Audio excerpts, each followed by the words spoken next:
할렐루야. 아름다운 주일 아침입니다. 우리 동영상으로 예배를 드리시는 분들, 그리고 몸으로 주임의 전에 나온 우리 모두를 주님께서 기억하실 줄로 믿습니다. 준비한 선물 밝은 미소인데요, 마스크에 가려있지만 마스크도 뚫어내는 멋진 눈빛, 사랑의 인사 한번 나누시겠습니다. 주님의 이름으로 축복합니다. 주님의 이름으로 사랑합니다.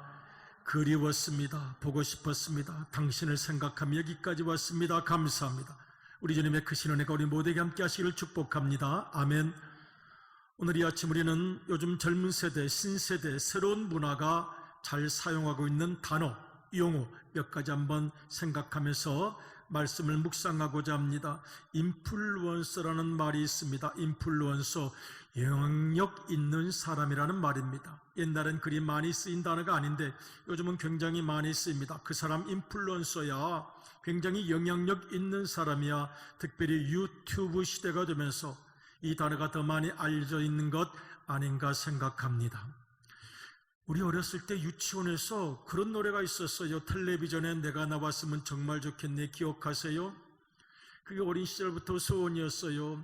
우리 어머니 아버지들이 맨날 옆집 길동이, 옆집 말동이는 그렇게 유명하단다, 잘 나간단다, 돈도 많이 번단다, 우리 부모들한테 돈도 많이 갖다 준단다, 너는 왜 그러니? 그게 스트레스가 되고 비교가 됐어요. 왜 우리 옛날 어머니 아버지들은 너 유명해지지 않아도 좋으니까 진실하게 살아라, 왜 이 말을 안 해줬을까요? 그런데 가만히 생각하면 어머니 아버지도 그 어머니 아버지께로부터 스트레스를 받은 거예요. 옆집 길동이가 날린대더라, 옆집 말동이가 날린대더라, 너도 날려라. 그러니 소원 중에 하나가 텔레비전에 나오는 것이었습니다. 여러분 그 노래 기억하세요? 텔레비전에 내가 나왔으면 정말 좋겠네, 정말 좋겠네, 춤추고 노래하는 예쁜 내 얼굴. 저도 많이 가르쳤어요. 그런데 요즘은요, 텔레비전이 다 사라졌어요. 요즘 어린이들에게 물으면 아마 이렇게 노래할 거예요. 유튜브 조회수 많이 나오면 정말 좋겠네, 정말 좋겠네. 어린아이들에게 물어보면요, 100만 유튜버가 되는 게 꿈이에요. 그런데 문제는 그러다 보니까 너무 가짜 뉴스가 많아지고요, 노이즈 마케팅이 많아지고요, 관종들이 많아지는 시대가 되었습니다. 노이즈 마케팅은 뭐예요? 그냥 가짜 뉴스든지 진짜 뉴스든지 아니면 그만, 아니면 말고, 카더라 이랬다 카더라 저랬다 카더라. 통신들 조회수만 많으면 돼요. 조회수가 돈이 되니까요. 그러니 시끄러워도 좋아요, 욕을 먹어도 좋아요, 좌우지간 사람들이 클릭만 하면 돼요. 그러니까 단어들도 맨날 충격, 경악, 이럴 수가, 알고 보니 뭐 이런 내용들로 클릭을 유도합니다. 관종이라는 말도 생겼어요. 관종이 뭐예요? 관심종자. 남에게 그냥 늘 관심을 받고, 나만 알아주고, 나만 인정해주고, 나만 높여주고, 남에게 관심을 못 받고 댓글을 못 받으면 낙담하고 우울증에 걸리는 관종의 시대. 인플루언서를 생각합니다. 우리 어디에 영향을 받고 살아갑니까? 그리고 나는 어떤 사람에게 영향을 주는 사람입니까? 진정한 영향은 어디에서 오는 것입니까? 여러분이 가짜 뉴스, 노이즈 마케팅, 일주일 지나면 기억하는 사람이 없어요. 한 달 지나면 기억하는 사람이 없어요. 그런데도 순간적으로 그런 인플루언서들에게 마음을 뺏길 때가 많습니다. 이 시대를 살아가는 신앙인으로서 진정한 인플루언서, 거룩한 영향력이 무엇인가를 생각합니다. 오늘 이 시대 너무나도 가짜 뉴스들이 많아요. 그러면서 이 시대와 역사가 제대로 흘러갈까? 바로 궤도를 잡아가는 걸까를 생각합니다. 여러분, 오늘 이 아침 그런 의미에서 헤겔이라는 유명한 철학자의 이 도식을 한번 간단히, 세상에서 철학 중에서 가장 어려운 철학이라고 하는데 정반합의 철학을 제가 한 3분 내로 설명을 해드리려고 합니다. 혹시 전문가들이 있으시면 용서해 주시기를 바랍니다. 이 헤겔의 변증법적 철학은 가장 어려운 철학으로 알려져 있어요. 이 다이얼렉틱 이 철학인데요.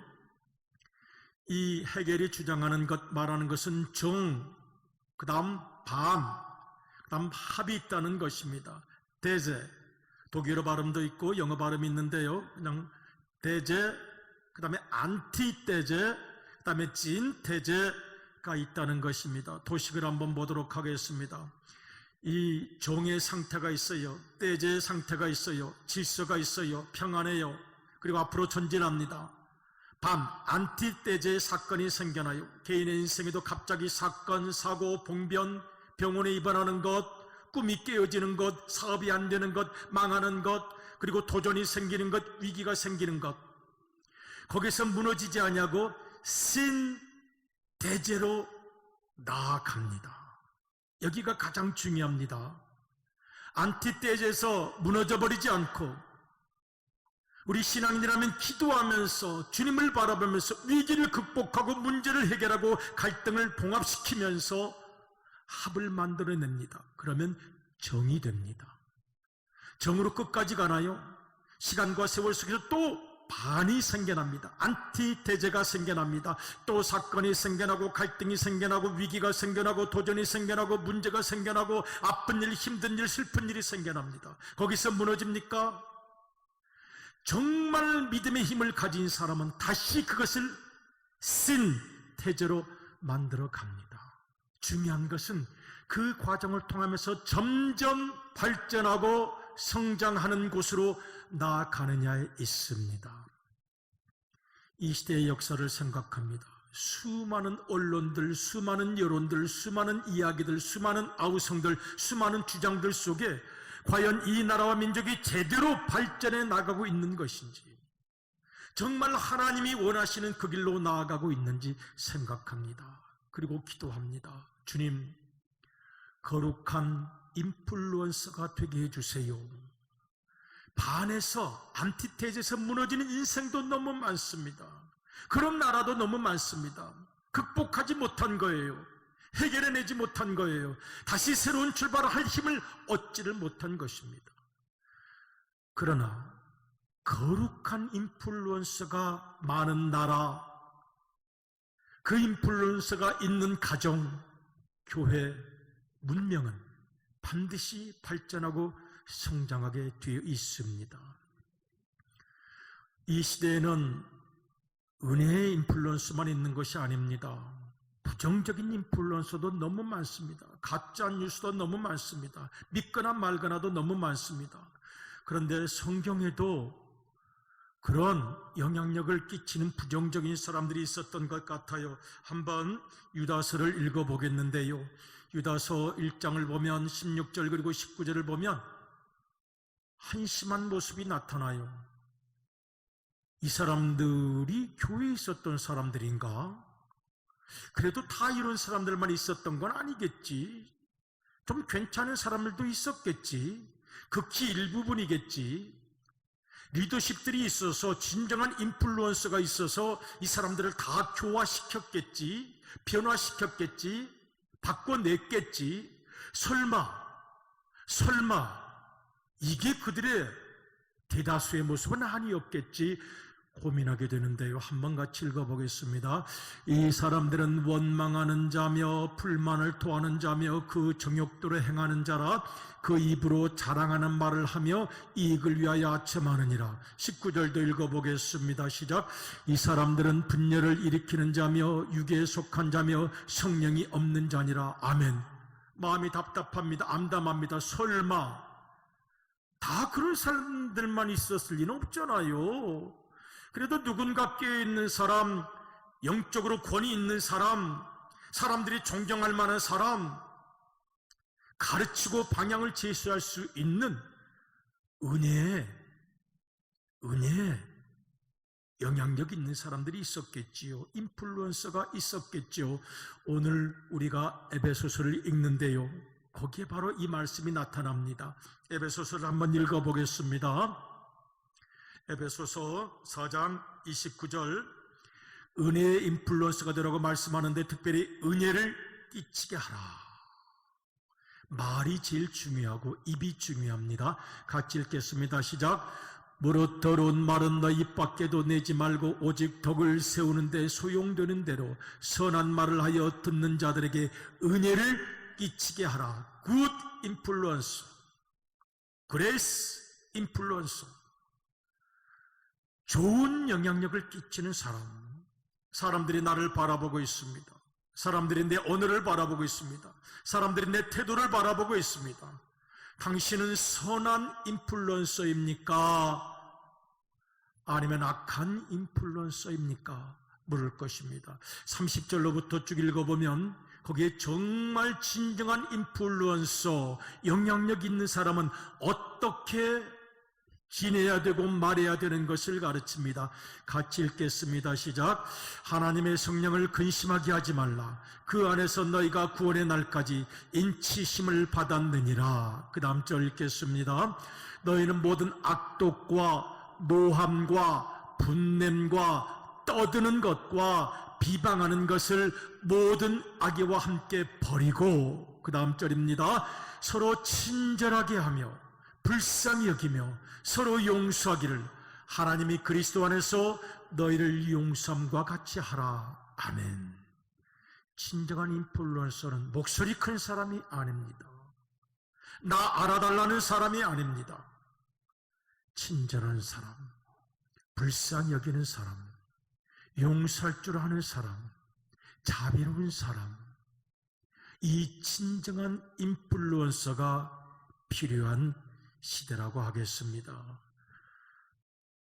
우리도 돌이켜보면 다 영향을 받고 살았어요. 배우고 살았습니다. 그리고 생각하며 살았습니다. 지금 나는 내 평생 생각의 결과입니다. 내 평생 생각의 결과가 지금 여기 앉아있는 것입니다. 나라는 사람은 어떤 사람? 내 평생의 생각의 결과예요. 그리고 그 결과의 책임을 져야 합니다. 우리 예레미야 6장 19절을 한번 읽어보겠습니다. 내 속에 정반합으로 생각을 계속한 거예요. 정반합, 정반합, 대제, 안티대제, 신대제, 그리고 계속 왔습니다. 그 생각의 결과가 지금 여기 앉아있는 내 자신, 향기로우십니까? 아름다우십니까? 따뜻하십니까? 평안하십니까? 생각의 결과가 내 자신입니다. 우리 괄호는 다 빼고요. 우리 한번 읽어보겠습니다. 시작. 땅이여 들으라. 내가 이 백성에게 재앙을 내리니 이것이 그들의 생각의 결과라. 그들이 내 말을 듣지 아니하며 내 율법을 거절하였음이니라. 아멘. 나라는 존재, 생각의 결과입니다. 그리고 고민합니다. 나는 과연 선한 영향력을 끼치고 살아가는 것인지, 부정적인 영향을 끼치고 살아가는 것인지 늘 고민합니다. 가정의 달을 맞이하면서 가끔 그런 투정을 하는 분이 있어요. 아유, 우리 자녀는 내가 싫어하는 내 모습을 그대로 닮았는지 몰라요. 내가 싫어하는 내 성격, 내가 싫어하는 내 기질, 내가 싫어하는 내 말투와 습관까지 어쩌면 그대로 닮아가는지 제가 낙담이 되고 좌절할 때가 있습니다. 그런데 여러분, 다 생각해 보십시오. 우리가 어디에서 배웠습니까? 삿대질하는 습관. 그러면서 잔소리하고 라떼는 말이야. 여러분, 이거 어디서 배운 겁니까? 누구에게인가 배운 겁니다. 삿대질하는 버릇도, 눈치껏 뜨는 버릇도.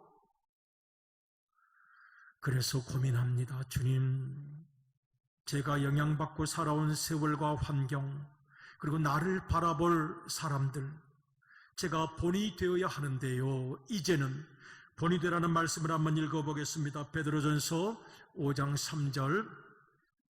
여기서 본이라는 말이 중요해요. 인생 본. 주장하는 자세 하지 말라는 거예요. 남을 다스리는, 지배하는 그런 태도 버려야 한다는 것입니다. 같이 읽겠습니다. 시작.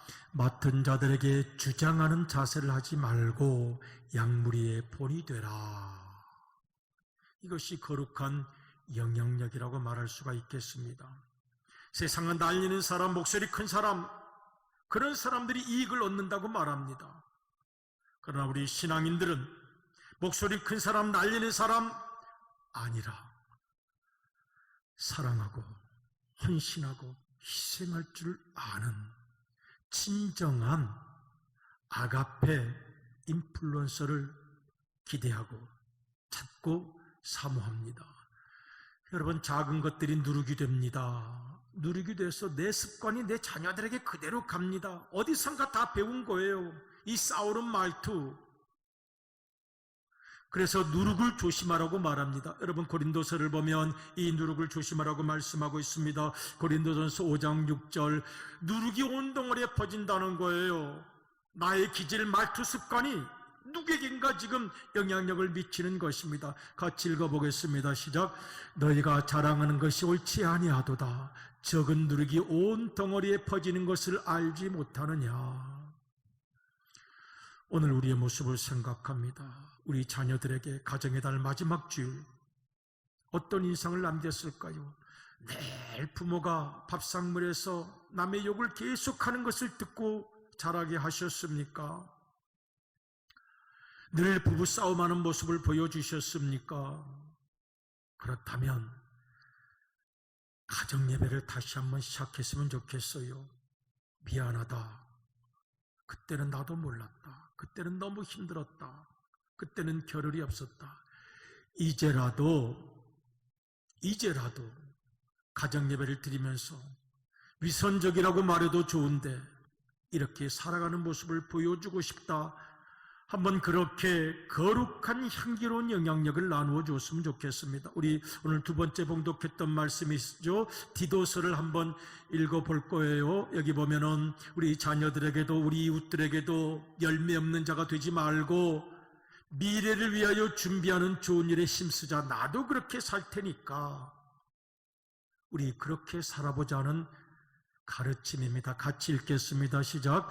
또 우리 사람들도 열매 없는 자가 되지 않게 하기 위하여 필요한 것을 준비하는 좋은 일에 힘쓰기를 배우게 하라. 아멘. 거룩한 영향력을 미치라는 것입니다. 여러분, 이 정반합을 이루어내지 못하고 무너버린 민족과 역사가 너무도 많아요. 지금 이 나라가 다 그렇게 된 게 아닙니다. 그동안 역사 속에 수많은 나라가 있었어요. 정반에서 다 꺾여진 것입니다. 인생도 마찬가지입니다. 오늘 5월 마지막 줄 이 자리에 앉아 계시는 여러분, 위대하십니다.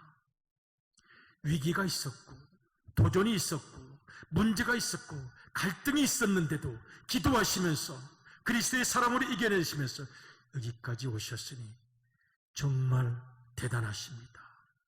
우리의 살아온 경험이 거룩한 향기가 되어 아름다운 영향력을 끼칠 수 있기를 주님의 이름으로 축복합니다. 아멘. 저는 지난주에 뉴스 하나를 봤어요. 뉴스 하나를 봤는데 한국 기독교의 영향력이 어떻게 되어 있느냐라는 내용이었어요. 목회 데이터 연구조사인데요. 한국 교회의 신뢰도가 21%, 전년 대비 11포인트 급락. 아유, 저 때문에 그렇습니다. 내가 한국교회 상징입니다. 여러분의 말이 한국교회 수준입니다. 한국교회가 어디 뭐 따로 있습니까? 내가 한국교회 수준입니다. 내 인생이, 내 사고방식이. 그리고 무엇보다 제 탓입니다. 어떻게 11%나 영향력이 뚝 떨어집니까? 신뢰도가 떨어집니까? 그 다음 통계도 있어요. 좀 괜찮은 거죠? 이건 좀 괜찮은데 개신교인이 그래도 욕을 먹어도 실수를 많이 해도 시행착오를 많이 경험해도 가장 많이 이웃을 위해 헌신하고 섬긴다는 거예요. 위로가 됐어요. 아직 우리의 선한 영향력을 잃어버리진 않았구나. 그 다음 본인의 재산을 환원할 의사를 묻는데, 그래도 기독교인들을 욕해도 말만 많은 교회 다니는 사람들 이것저것으로 비판을 해도 그래도 기독교인들이 가장 많이 재산을 사회에 환원하는 결심을 하고 있었던 것입니다. 제가 그 기사를 보고 저는 배달의 민족, 그분이 기독교인인 줄도 몰랐어요. 200억을 이번에 노트북으로 수많은 사람들에게 나누어주고 또 수많은 기독교인들, 기업인들이 있었습니다. 어떤 21살 아가씨는 돈도 없을 것 같은데 자기의 미래를 다 하나님을 위해서, 이웃을 위해서 기증하겠다고 서약했어요. 어디서 배웠을까요? 누구에게 영향을 받았을까요? 이분들도 분명히 영향을 받은 거예요. 어디선가 본 거예요. 어디선가 이렇게 헌신하는 것을 본 거예요. 거룩한 영향력 배운 것입니다. 본 것입니다. 마음에 감동이 되었습니다. 101년을 맞이하는 우리 우암교회도 어찌 좋은 일만 있었겠어요. 정반합의 역사가 있었을 거예요. 갈등도 아픔도 눈물도 고민도 걱정도 염려도, 그런데 기도와 헌신과 사랑으로 이겨냈습니다. 그리고 십자가를 가슴에 품고 앞으로 전진했습니다. 오늘 복음을 전하고 국내외 선교 사역을 감당하고 할 수만 있다면 더 많이 하기를 원하는 그 마음, 우리 주님께서 기억하시고 은혜를 더하실 줄로 믿습니다.